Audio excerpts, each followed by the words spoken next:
देखिए, English literature में होता है आपका ड्रामा। ड्रामा के ही कैटेगरी में आपका आता है कॉमेडी। और कॉमेडी का एक प्रकार है सेंटिमेंटल।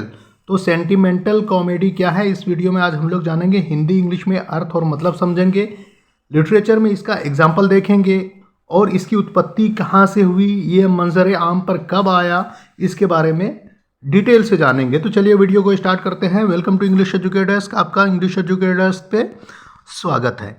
क्या है ये सेंटिमेंटल कॉमेडी? देखिए, सेंटिमेंटल कॉमेडी जो है एक फॉर्म है कॉमेडी का, एक प्रकार है कॉमेडी का। और सेंटिमेंटल जो है एडजेक्टिव फॉर्म है सेंटीमेंट का। सेंटीमेंट का मतलब होता है एक इमोशन, एक फीलिंग। तो सेंटिमेंट जिसका मतलब होता है इमोशन, और सेंटिमेंटल जो है जिसका मतलब होता है इमोशनल। तो फीलिंग वाली जो एक कहानी है, एक कॉमेडी है, उसको हम सेंटिमेंटल कॉमेडी बोलते हैं। जबकि यहाँ पर कॉमेडी हटा दिया गया है और हम इसको सेंटिमेंटल के ही मीनिंग में लेंगे। तो कैसे लेंगे आगे हम समझेंगे अच्छी तरह से। और कॉमेडी क्या है? कॉमेडी का मतलब है वो हंसी और मजाक वाला होना चाहिए।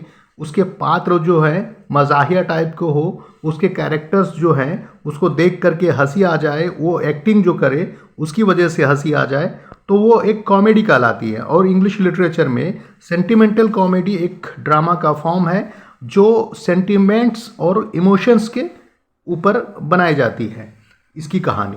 ठीक है, यहाँ तक समझ में आ गया। देखिए, सेंटिमेंटल कॉमेडी जो है एक रिएक्शन फॉर्म है, एक प्रतिक्रिया है कॉमेडी ऑफ मैनर्स का और रेस्टोरेशन कॉमेडी का। अब किस टाइप का प्रतिक्रिया है वो आगे हम बढ़ेंगे और अच्छी तरह से हम इसको जानेंगे। तो चलिए थोड़ा सा डिटेल से अब लिटरेचर में देखते हैं कि सेंटिमेंटल कॉमेडी क्या है।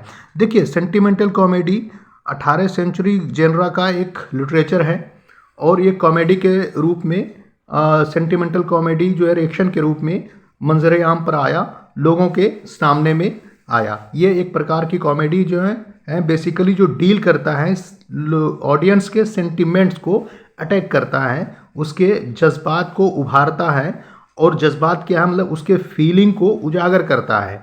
और फीलिंग क्या है?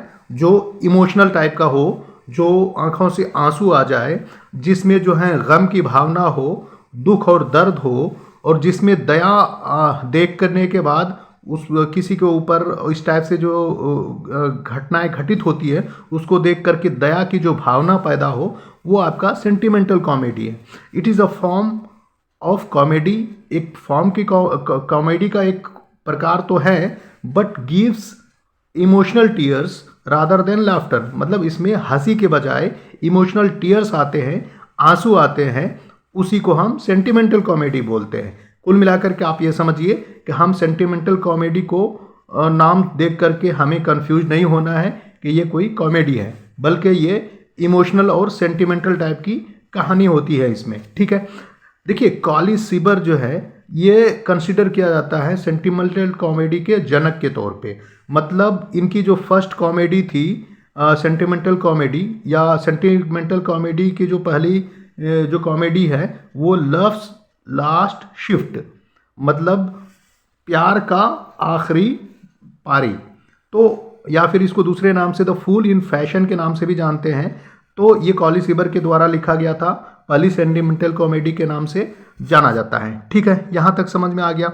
चलिए अब थोड़ा और बढ़ते हैं और देखते हैं कि इसका कॉमेडी ऑफ मैनर्स से क्या कनेक्शन है। जैसा कि मैंने आपको बताया कि ये कॉमेडी ऑफ मैनर्स के प्रतिक्रिया है। देखिए, रिस्टोरेशन पीरियड मतलब कि एक 18वीं सदी में ये पीरियड था जिसमें किंग चार्ल्स थे। तो उस पीरियड में जो कॉमेडी ऑफ मैनर्स काफ़ी पॉपुलर था।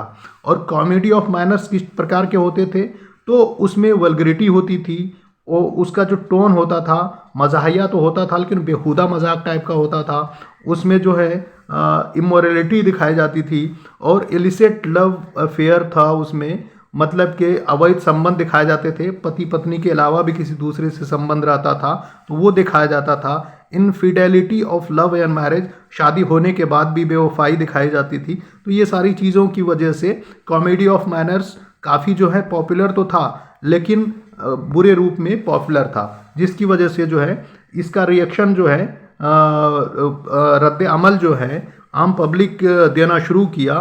और आम पब्लिक जो है, मिडिल क्लास जो है, बहुत ज़्यादा गुस्से में थे इसकी वल्गरिटी की वजह से, इसमें जो बेहयाई दिखाई जाती थी उसकी वजह से, और जो ख़ास तौर से एलिट क्लास का जो इसमें जो दर्शाया जाता था, एलिट क्लास के उसके जो हाव भाव थे, उसके जो कैरेक्टर्स थे, तो उसकी वजह से समाज पे जो गलत असर जा रहा था, उसकी वजह से इसके रिएक्शन में सेंटिमेंटल कॉमेडी मंजर आम पर आया, लोगों के सामने में आया। तो इसीलिए हम सेंटिमेंटल कॉमेडी को दूसरे नाम से रिफॉर्म्ड कॉमेडी के नाम से भी हम जानते हैं। ठीक है, यहाँ तक समझ में आ गया। चलिए अब कुछ कैरेक्टरिस्टिक्स देखते हैं, मतलब इसकी विशेषताएं क्या है या खुसूसियात होनी चाहिए कॉमेडी ऑफ सेंटिमेंटल कॉमेडी में, वो थोड़ा सा देखते हैं। देखिए, सेंटिमेंटल कॉमेडी जो है इसमें जो है इमोशनल, ये जो बेस्ड हुआ करता था, या इसके जो थीम्स होते थे वो फैमिली, मैरिज और मैरिटल रिलेशनशिप के ऊपर हुआ करता था, और ये काफ़ी भावनात्मक रूप से भावुक अंदाज में पेश किया जाता था, और लोग भावनाओं में बह जाते थे, जज्बाती हो जाते थे, और आंखों से आंसू निकल आता था। तो यही आपका सेंटिमेंटल कॉमेडी है। तो कॉमेडी नहीं है, ये सेंटिमेंटल कहानी होती थी। इसमें जो कंटेंट्स होते थे जो आम लोगों के बीच से उठाया जाता था, और ह्यूमैनिटेरियन आउटलुक के, मतलब पेश नज़र जो इंसानियत के तौर तरीके होते हैं उसके पेश नज़र उसको पेश किया जाता था पब्लिक के सामने में, ऑडियंस के सामने में। तो ये आपका सेंटिमेंटल कॉमेडी का कैरेक्टरिस्टिक है। थर्ड में है कि लाफ्टर और ह्यूमरस वाज रिप्लेस्ड, मतलब कि या तो जो हंसी के पात्र होते थे या मजाहिया टाइप की जो चीज़ें होती थी उसको रिप्लेस कर दिया गया था पैथेटिक, मतलब दयनीय भावनात्मक रूप से, और टीयरफुल सिचुएशन, मतलब कि जो आंसू वाले जो सिचुएशन होने चाहिए वो इसमें दिखाया जाता था।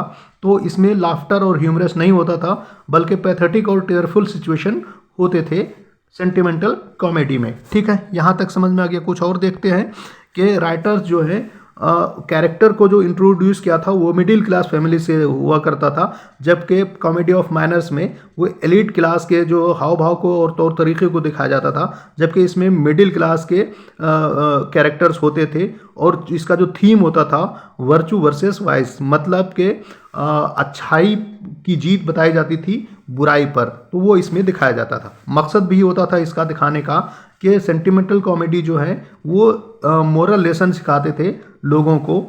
तो ये कॉमेडी जो है काफ़ी पॉपुलर हुआ उस टाइम में, जबकि आजकल के टाइम में सेंटिमेंटल कॉमेडी बहुत ही कम कॉमेडी के रूप में पेश किया जाता है। ठीक है, चलिए आगे बढ़ते हैं और एक एग्जांपल देखते हैं, फिर और भी एग्जांपल देखेंगे।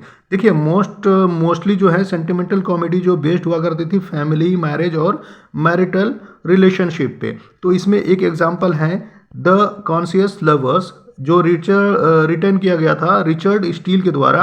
तो ये एक सेंटिमेंटल कॉमेडी है जो बेस्ड है पेरेंट्स के, जो मैरिज पर बेस्ड है, और वो भी पेरेंट्स के एग्रीमेंट पे। तो उसमें जो हीरो होता है बेविल, जो मेन कैरेक्टर हैं, तो वो किसी अननोन लड़की जिसका नाम इंडियाना है उनके प्यार में गिरफ्तार हो जाता है। अननोन इसलिए बोलते हैं क्योंकि उसके फादर का पता नहीं होता है। और तो इसमें ये चीज़ दिखाया गया है कि बगैर पेरेंट्स के एग्रीमेंट के उसमें शादी नहीं होती है। फाइनली जो है लास्ट में इंडियाना के फादर जो है रिकवर होते हैं, मतलब कि मंजर आम पर आते हैं, सामने में आते हैं, और उसके बाद वो कंसेंट करते हैं हीरो से शादी करने के लिए, मतलब अग्री हो जाते हैं, तब जाकर के शादी होती है। प्योर जो है इंडियन कल्चर इसमें दिखाया गया है। तो ये आपका सेंटिमेंटल कॉमेडी है। इसमें बहुत सारे उतार चढ़ाव होते हैं, ट्विस्ट आते हैं, तो वो लोगों के सेंटिमेंट्स को जो है उजागर करता है। ठीक है, यहाँ तक समझ में आ गया। कुछ और एग्जांपल देख करके वीडियो को हम ख़त्म करेंगे।